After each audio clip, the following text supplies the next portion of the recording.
자, 이렇게 현존재는 자신의 존재 가능으로부터 떨어져 나와가지고 소위 말하는 세계에 빠져 있다는 것입니다. 앞에서도 말씀드린 것처럼 이것은 일종의 기독교에서 말하는 원죄 이전의 순수 상태에서 이런 원초 상태에서 타락한 것이 아니냐, 고차적인 원초 상태에서 타락한 것이 아니냐 이렇게 생각될 수 있겠지만, 하이데거가 말하는 페어 팔레나이트라고 하는 것은 그런 것이 아닙니다. 오히려 세계 내존재의 한 실존론적 양태라는 것입니다. 빠져 있음은 세계 내존재의 한 모습이에요, 사실은. 현존재라는 이 존재자 자체가 끊임없이 빠져 있는 녀석이라고 하는 것입니다. 그래서 현존재는 사실은 끊임없이 스스로가 사실은 빠져 있으려고 한다는 거예요. 그러니까 현존재라고 하는 것이 이런 녀석이라는 거죠. 오히려 거기에 안정감을 느끼는데 그러면서도 소외되어 있는 그런 모습을 띠는 게 바로 인간 현존재라고 이야기를 하고 있다고 하는 것입니다. 자, 그래서 이 빠져있음의 특징을 하이데거는 네 가지로 이야기를 하고 있습니다. 첫 번째로는 유혹이죠, 유혹. 현존재 자신이 자기 자신이 빠져있음에 유혹에 계속해서 빠지도록 그렇게 자기 자신이 유혹을 마련하는 문제라는 것입니다. 누가 안 시켜도 우리 자신이 이렇게 이제 빠져 있으려고 하는 존재자라는 거죠. 그리고 또한 현존재는 이러한 이제 빠져 있음에 안정감을 느낀다는 거예요. 빠져 있는 게 오히려 안정감을 느낀다는 거죠. 그러면서도 또 이러한 빠져 있음에 이제 유혹되어서 거기 안정감을 느끼게 되면 소외되는데, 이때 현존재의 가장 고유한 존재 가능성이 은폐되고 소외된다라고 하는 것입니다. 그런데 이제 이런 소외가 현존재의 본래성과 가능성을 닫아버려서 현존재는 자기 자신에게 붙잡혀서 갇혀버리게 된, 붙잡힌다는 말이 갇힌다는 말입니다. 갇혀버리게 되어서 진정한 자신의 본래성과 가능성으로 나아가지 못하게 된다는 거죠. 우리가 이 빠져있음이 유혹하면서 안정감을 주면서 소외시키면서 닫아버리게 되는, 어떻게 보면 이제 굉장히 비본래적인 어떤 역할을 하게 된다라고 이야기를 하고 있는 것이죠. 자, 그래서 이 빠져있음이 추락을 일으키게 된다는 거예요. 그래서 이제 비본래적 일상성으로, 또 이런 것의 무지반성으로, 바탕이 없다는 말이죠. 그리고 심지어 무성으로 추락해버린다는 것입니다. 그러니까 매우 피상적인 일상생활을 하게 된다는 거죠. 이런 이제 추락과 소용돌이가 바로 이런 이제 빠져있음의 양상이라고 하는 것입니다. 여기에 이제 현존재는 이러한 비본래적인 무성으로 이제 허무한 느낌도 들죠. 무성으로 빠져들고 거기에 내던져지고 그리고 거기에 막 떠다니게 되고 움직여지고 유동하게 되고 이렇게 된다는 것입니다. 그래서 이제 막 매우 어떻게 보면 상당히 이런 이제 이야기들은 현존재의 성격을 굉장히 그 비본래적인 면모로 이렇게 묘사하고 있다는, 일상성이 사실 그렇다는 거예요. 그래서 우리가 이 빠져있음, 여기서 나와 있었죠. 아까 뭐였습니까? 잡담과 호기심과 애매함 가운데서 이렇게 이제 빠져가지고, 빠져있음이 가지고 있는 이런 유혹과 네 가지가 있었죠. 유혹도 있었고요. 그리고 이제 소외도 있었고, 다툼도 있었고, 안정감도 주고, 이런 것들이 결국에는 추락을 일으키고, 그리고 소용돌이를 일으켜서 결국에는 무성으로 추락시키고, 그리고 이제 내던져져 있음에 던져지는 거죠. 던져지고, 그리고 이제 움직여지는 이런 이제 성격을 만들어 버린다고 하는 것입니다. 자, 그래서 이제 이 빠져 있다, 라고 하는 것, 이것을 이제 계속해서 설명해 주고 있는데요. 이 본래적인 실존과 빠져 있음은 도대체 어떤 이제 관계를 맺고 있는가? 이 빠져 있음이라고 하는 것하고 본래성의 관계를 이야기하고 있는데요. 앞에서 말해 그들과 빠져 있음이 합치게 되면 이게 비본래성이 되는 거죠.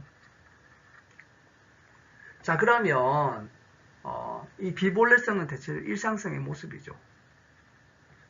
일상성은 비본래성이에요.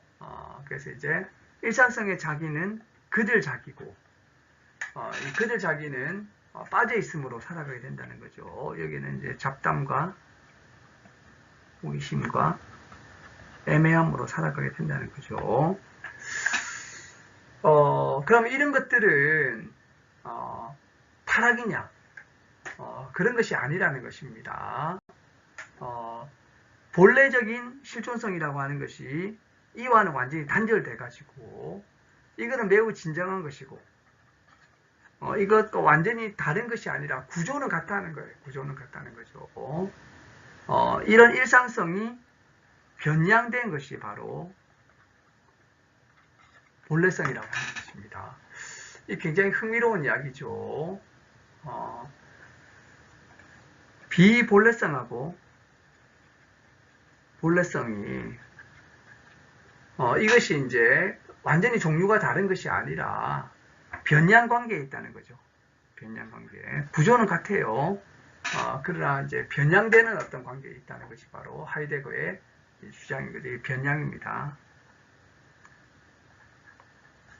모드가 바뀌게 된다는 거죠. 모드가 모디피케이션이 이제 일어나게 된다는 거죠. 그래서 이제 빠져 있음이라고 하는 것이 현존재의 본질적인 존재론적 구조를 드러내는 거예요. 구조는 똑같다는 것입니다. 비본래성이나 본래성이나 양상이 다르다는 거죠. 그래서 이런 점에서 우리가 이런 이제 빠져 있음이나 이런 비본래성을 종교적인 의미의 타락으로 봐서는 안 된다고 하이데거는 강조하고 있습니다. 양상이 다른 것일 뿐인 거죠. 이 둘의 관계는. 그래서 하이데거는 이렇게 이야기합니다. 현존재의 실존론적인 구성틀 전체를 그 주요 특성에 맞게 보였으며 현존재의 존재를 염려로 종합하여 해석할 수 있는 지반을 획득한 셈이다. 이렇게 이야기하고 있는 거죠. 자, 그래서 지금까지 했던 것들을 우리가 5장 안에 있음 그 자체를 전체적으로 보게 되면 이런 거죠. 뭐가 있었습니까? 안에 있음 그 자체에 있어서는 처에 있음이 있었고 이거 이야기하면서 기분 이야기했었죠. 그리고 내던져져 있음, 현사실성 이런 이야기를 했었죠. 그리고 또 뭘 이야기했으면 이해를 이야기했었죠. 이해할 때 기획투사 이야기를 했었죠. 그리고 말이 있었죠. 말. 그리고 이제 처에 있음과 이해와 말 다음에 하이데거가 이야기해서 빠져 있음인 것이죠. 이 빠져 있음 이야기를 했던 거죠. 그러면 이게 이제 합쳐져서 뭐가 되냐면 이 세 가지가 주로 합쳐져 가지고 조르게의 구성 계기들이 된다는 것입니다. 그래서 이제 이것이 이제 이해가 실존성이고요. 현 사실성과 실존성과 빠져 있음이라고 하는 이 세 가지. 이 세 가지가 바로 하이데거가 여기 말하는 염려, 마음씀의 구성 계기가 된다는 거예요. 그래서 이 세 가지의 구성 계기를 통해서 염려라고 하는 것이 도출된다는 거죠. 그래서 현존재의 존재는 결국에는 이 염려라고 하는 걸로 나오게 된다는 것입니다. 이 염려는 구조를 가지고 있어요. 바로 그것이 바로 현사실성과 실존성과 빠져 있음이라고 하는 이런 구조를 가지고 있다는 것이죠. 그래서 이런 방향으로 하이데거가 나가고 있습니다. 자, 그래서 이제 매우 긴 길이 일종의 목표 지점에 도달하게 되는 거죠. 잠정적인 목표입니다. 존재와 시간이라고 하는 것은 이렇게 인간의 존재, 현존재의 존재를 말하는 걸로 끝나는 건 아니죠. 이거는 기초인 거죠. 이걸 도출해내는 것은 하나의 기초적인 작업인 것입니다. 여기에서 어디로 가야 되냐면 시간으로 가야 되는 거죠. 시간성으로 가야 되고, 그리고 존재 시성으로 가야 됩니다. 그래서 존재의 의미를 말하려고 하는 거죠. 자, 이 길에서 이제 그 중간 수학이라고 할 수 있는 현존재의 존재를 염려로 이렇게 그 구성해내는 그러한 단계 앞까지 우리가 왔습니다. 그래서 지금까지 그 상당히 긴 과정을 걸어오게 된 것이죠.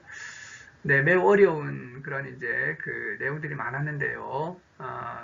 지금까지 잘 이렇게 함께 해주셨고, 오늘 강의는 여기서 마치고, 다음 영상에서 드디어 그 1편, 제1부 1편의 이제 이 마지막 장인 6장을 함으로써 1편을 마무리하시도록 하겠습니다. 네.